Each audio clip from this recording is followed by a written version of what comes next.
The Joe Rogan Experience.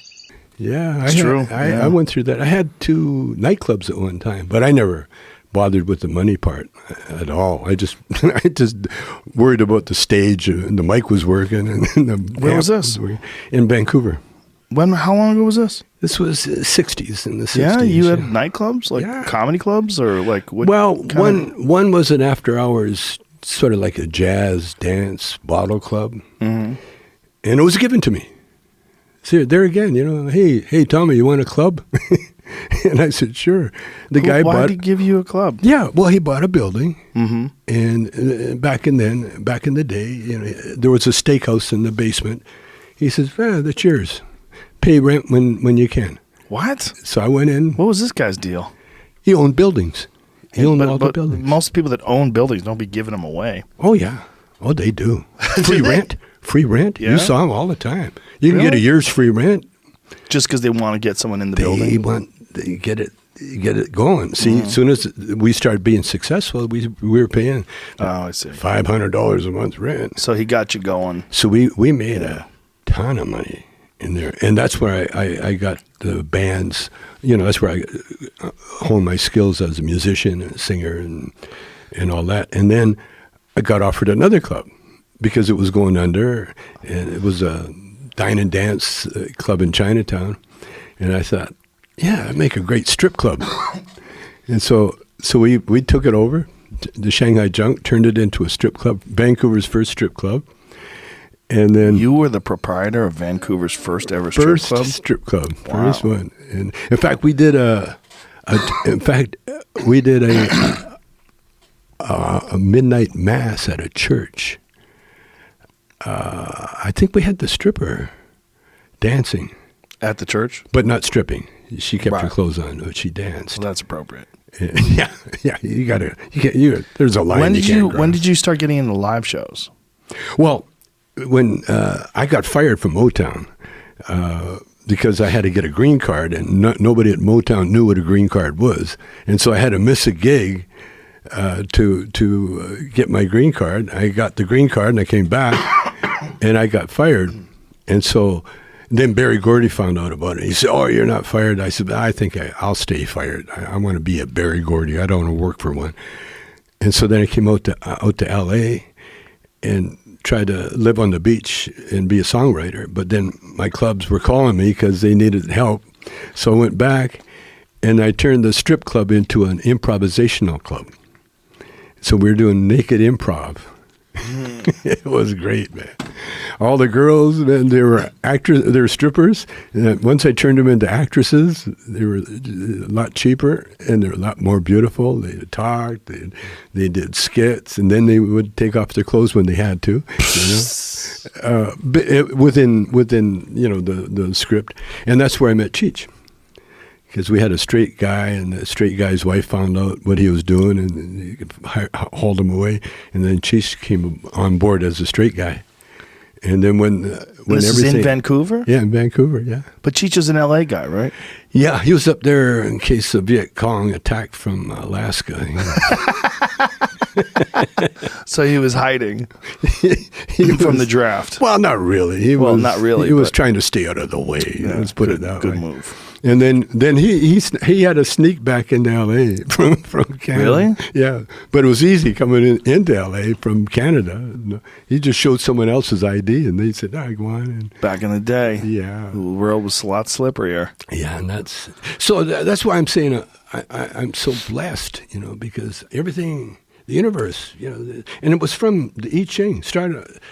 One of the guitar players turned me on to the I Ching back then, and my reading was perfection.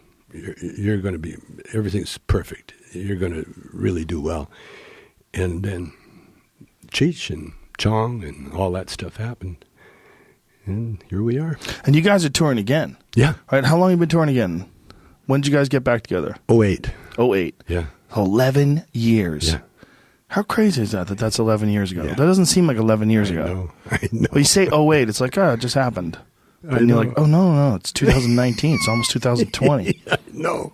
Weird. I know that train keeps rolling. It just never stops. What is this, Jamie? This is Bobby Taylor and the Vancouvers. Whoa. That's me. That's you? Yeah. How old were you there? 20. Bobby Taylor and the Vancouvers. Why does that guy 23. have sunglasses on? Yeah. They did it even back then. Wow. Bobby Taylor and the Vancouvers. That's the motel on Sunset Strip. Is that you with the yellow jacket? Which one's Yeah, you there? yeah. That's Yeah, you? Yeah, that's me. Wow. That's me. That's crazy. And then we we went over to England, met Jimi Hendrix, Whoa. and changed our lives. This is the way we looked when we went over there, and we come back, long hair, everybody wore different clothes. Wow. Now, when you went from this to comedy, Yeah. like, how did you make that leap? Well, nobody really knew that I could talk. I was in a black band, so everybody else, I was a guitar player, so, I had nothing to say other than I owned the club, and no one knew that. No one knew that. I was always a backup guitar player.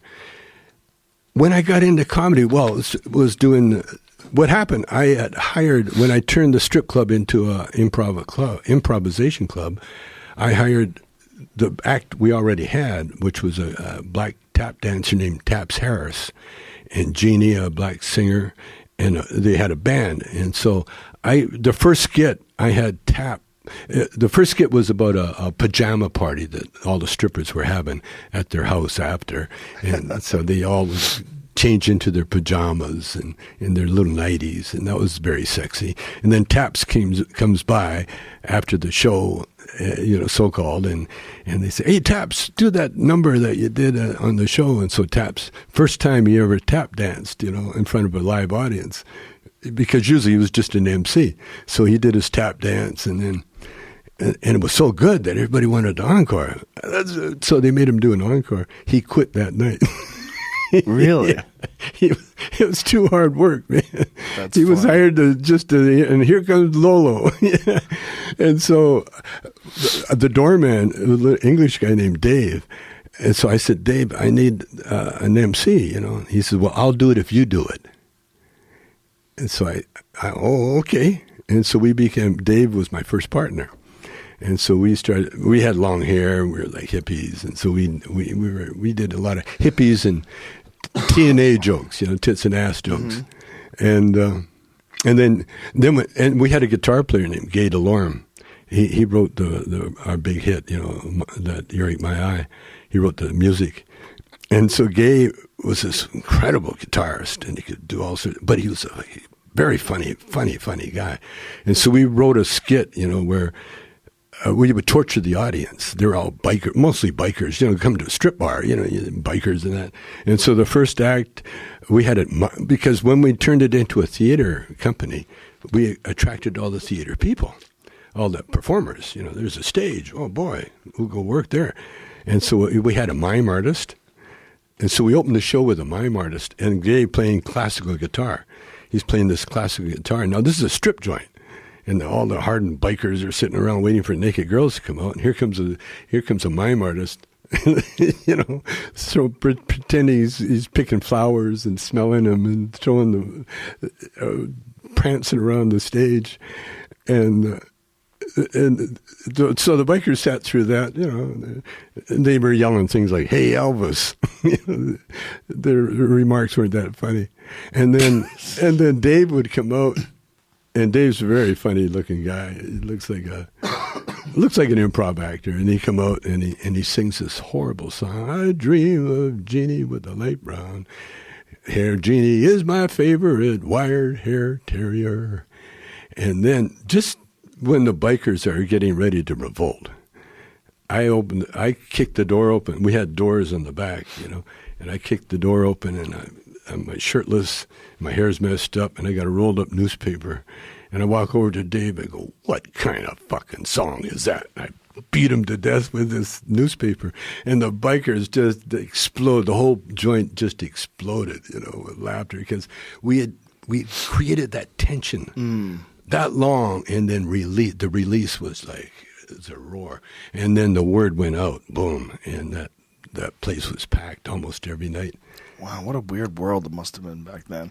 Look at this. The City Works. Yeah, there we are. There's Dave. Satirical sexy at the Shanghai Junk. There's Cheech on the far right. Wow, that's Cheech.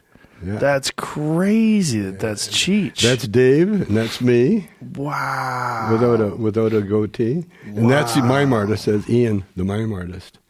And it's Wendy, Maureen, and Shirley. Wow. Shirley. What a weird world. Yeah. Is it crazy looking at that? Oh, yeah. Wow. Memories, huh?